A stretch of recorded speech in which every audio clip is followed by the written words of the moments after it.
হাসান বলে, নানাজি আপনার মেয়ের নামের বিচার, ফাতেমার নামের বিচার। বিশ্বনবী মসজিদে নববীতে জোহরের নামাজ পড়ে হাসান হুসাইনকে দেখতে গেলেন, যে দেখে ফাতেমা রান্না করে। আসলে কি রান্না করে? চুলার মধ্যে পাতিল দিয়ে পানি গরম করে আর হাসান হুসাইনকে বুঝ দেয়, ঠিক কিনা? বিশ্বনবীর পায়ের আওয়াজ শুনে ঘুমন্ত হাসান আর হুসাইন জেগে গেল। দৌড়ে এসে নানাজিকে ঝাপটে ধরে ডেকে বলে, নানাজি গতকাল কেন দেখতে আসলেন না? আজকে দুপুর হয়ে গেল, বিকেল হয়ে যাচ্ছে, এখন বুঝি আপনি দেখতে আসার সময় হলো?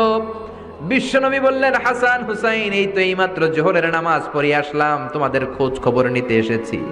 হাসান আর হুসাইন বলল, কি খোঁজ খবর নিবেন?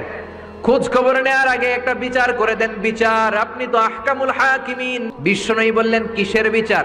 হাসান বলে, নানাজি আপনার মেয়ের নামের বিচার। বিশ্বনবী বললেন, ও হাসান, আমার মেয়ে ফাতেমার আবার কি বিচার? কি অপরাধ আমার ফাতেমার?